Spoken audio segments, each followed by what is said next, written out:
आखिर ये G20 क्या है? नाम से ही पता चल रहा है कि यह 20 देशों का एक समूह है। साल 1999 में जब एशिया में आर्थिक संकट आया, तब इसमें तमाम देशों के वित्त मंत्री और सेंट्रल बैंक के गवर्नर ने मिलकर हिस्सा लिया और एक फोरम का निर्माण किया जहां ग्लोबल इकोनॉमिक और फाइनेंशियल मुद्दे पर चर्चा की जा सके।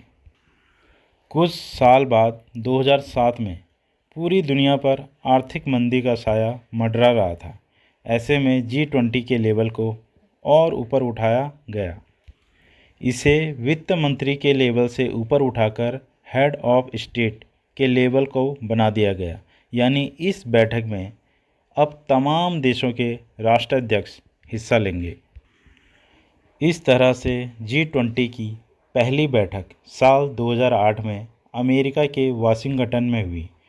अब तक इसकी कुल 17 बैठकें हो चुकी है। भारत इसकी 18वीं बैठक की मेज़बानी कर रहा है। वैसे तो इस ग्रुप का फोकस अर्थव्यवस्था से जुड़े मुद्दे पर चर्चा करना रहा है, लेकिन वक्त के साथ साथ इसका दायरा बढ़ता जा रहा है। इसमें टिकाऊ विकास, स्वास्थ्य, कृषि, ऊर्जा, पर्यावरण, जलवायु परिवर्तन और भ्रष्टाचार विरोधी जैसे मुद्दे भी जुड़ते गए।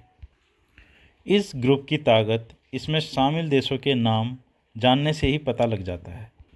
जी ग्रुप में कुल 19 देश जैसे अर्जेंटीना, ऑस्ट्रेलिया, ब्राज़ील, कनाडा, चीन, France, Germany, Bharat, Indonesia, Italy, Japan, Republic of Korea, Mexico, रूस, सऊदी अरब, दक्षिण अफ्रीका, तुर्की, यूनाइटेड किंगडम और अमेरिका शामिल है। इसके साथ ही इस ग्रुप का 20वां सदस्य है यूरोपियन यूनियन, यानी यूरोप के देशों का मजबूत समूह। इसके अलावा हर साल अध्यक्ष देश कुछ देशों और संगठन को मेहमान के तौर पे आमंत्रित करते हैं। जैसे इस बार भारत ने बांग्लादेश, मिस्र, Mauritius, Netherlands, Nigeria, Oman, Singapore, Spain और यूएई को G20 की ताकत का अंदाज़ा इस बात से भी लगाया जा सकता है कि इसके सदस्यों के पास दुनिया की 85% GDP, 75% ग्लोबल ट्रेड, दुनिया की 2/3 आबादी है। ऐसे में सम्मेलन में लिया गया फैसला दुनिया की इकोनॉमी पर बड़ा असर डालता है। दरअसल जिस भी देश को G20 की अध्यक्षता मिलती है, वह उस साल G20 की बैठकें आयोजित करवाता है। यह बैठकों का एजेंडा भी पेश करता है। इसके अलावा G20 दो समानांतर ट्रैक पर काम करता है। एक होता है फाइनेंशियल ट्रैक, जिसमें सभी देश के वित्त मंत्री और सेंट्रल बैंक के गवर्नर मिलकर काम करते हैं।